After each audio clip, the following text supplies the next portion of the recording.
Which primaries will make a difference in the Oregon State Senate races? And which will make a difference in the races for Oregon House of Representatives? This week we have answers for you. They may not be the right answers, but they're answers. And when we're wrong, we come clean. Last week we reported that G. Shane Dinkle, a Republican candidate for Oregon's 5th Congressional District, had not run for office before, but he contacted us to let us know he had. Thank you, Mr. Dinkle. And welcome to Oregon News and Views from Social Advance. I'm Charles Dunaway, reporting from my home. And I'm Alan Zundell, reporting from my home. Last week, we explained why 12 of the 16 primaries for the Oregon State Senate this year almost certainly won't give voters much power to make a difference.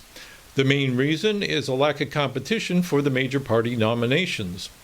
We also mentioned one primary which possibly could bring an unexpected change. That one is the Democratic primary for Senate District 18, which extends southwest of Portland. The incumbent is Democrat Ginny Burdick.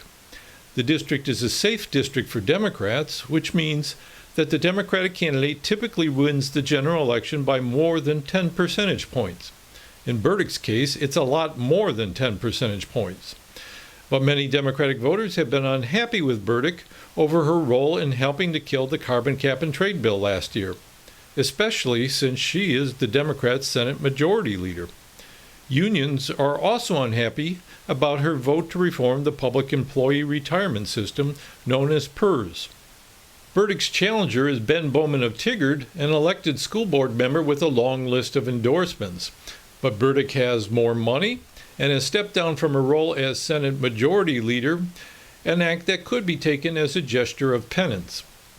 So this primary may bring a change to the Senate, but we still think it's unlikely. But as we said last week, there are 3 districts in which the Senate primaries will make a difference. These 3 illustrate the power of incumbency in reducing voter choice, because they show that when there is no incumbent, more candidates run for office. In 2 of these districts, the incumbents have resigned, and in the 3rd, its longtime senator died in office last year. State Senate District 2 extends from the edge of Medford west across Grants Pass and curves south to the border with California. Earlier this year, Republican incumbent Herman Bartschuger announced that he's retiring from office. This is a safe district for Republicans, so whoever wins the Republican nomination is a shoo-in for the seat. And there are 3 contestants in their primary: Jordan Lawson, Jolie Wallace, and 5 times U.S. congressional candidate Art Robinson.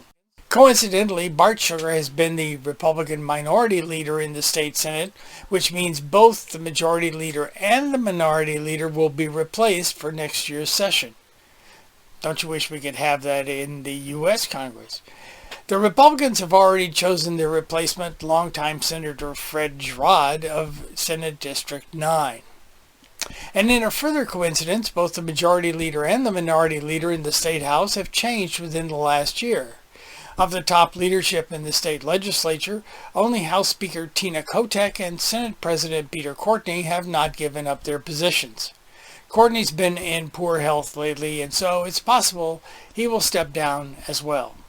The other Senate resignation was in Senate District 14. District 14 is in the Beaverton area southwest of Portland.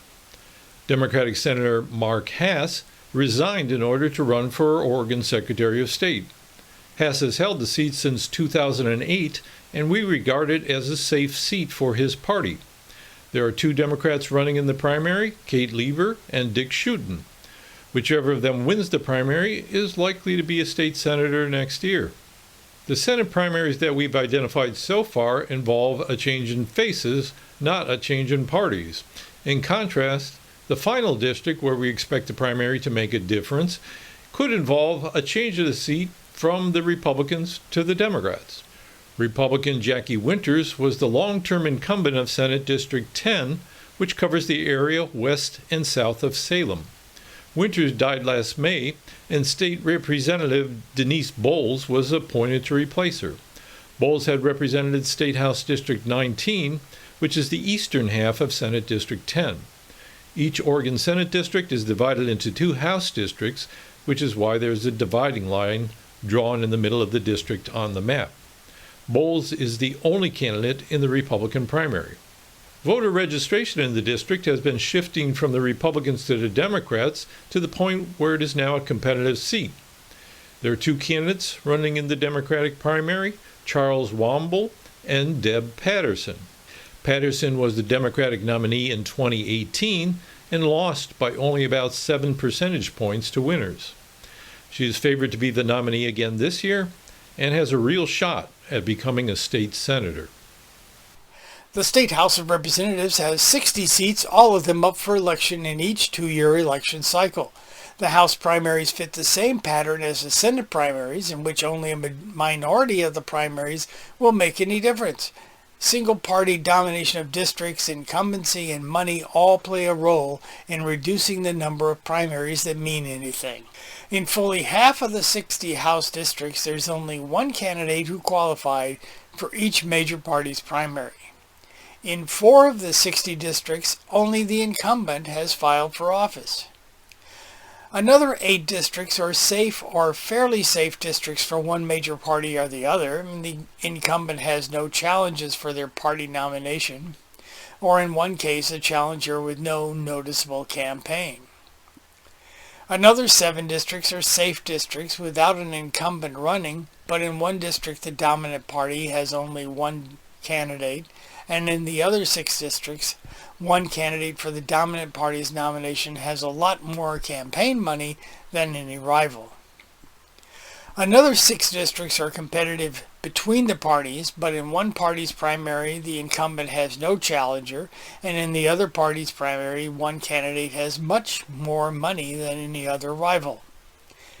Another 2 districts are competitive between the parties, and the incumbent is not running. In one of them, one party has only one candidate, and the other party has a candidate with a lot more money than his rival. In the other, each party has 2 candidates, but in both cases, one candidate has a lot more money than her rival. In case you lost count, that was 57 districts in which we believe the results of the primaries are pretty much foreordained. There may be a surprise or two in store, but in general, our election system functions to squelch real competition in most of the primaries for the state legislature. What about the remaining 3 districts? These are districts in which the primaries are more interesting. 2 of them are safe districts in which the incumbent is not running, and there is real competition for the dominant party's nomination. One of these is House District 3, which is in southern Oregon on the border with California. If House District 3 looks familiar, that's because it is the western half of Senate District 1, which we looked at earlier. House District 3 is a Republican-leaning district, and candidates Zachary Maynard and Lily Morgan are the leading candidates for the Republican nomination. Neither has a clear advantage in fundraising. The other safe district is House District 50, which centers on Gresham east of Portland. It's a Democratic-leaning district, and candidates William Miller and Ricky Ruiz are competing for the Democratic nomination. Again, neither has a clear advantage in fundraising. In both cases, there are 2 candidates for the dominant party's nomination who have raised nearly equal amounts of campaign money.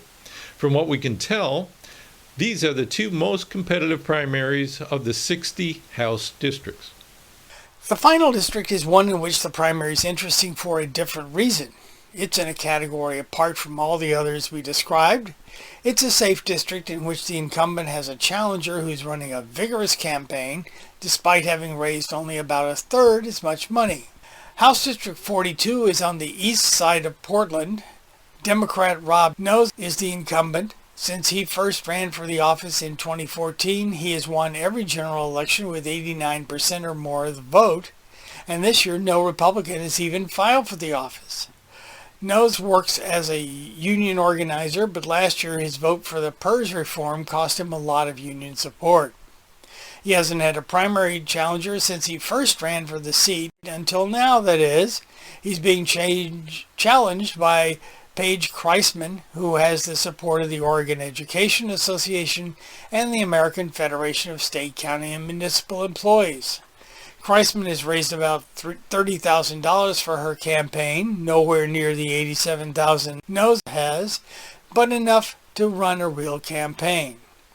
Nosse is known as a progressive candidate, but Kreisman is running to his left. She's an officer of the Portland chapter of Democratic Socialists for America and is giving him a run for the money in his progressive community. Kreisman's definitely the underdog in this race, but we'll be watching the results with interest. That's it on the state house races. Next week, we wrap up our preview of the federal and state races in the Oregon primaries with a summary of which of them to pay attention to. Join us via one of our social media accounts, such as on YouTube or Facebook, or through the link on our videos page at our website, socialadvance.org.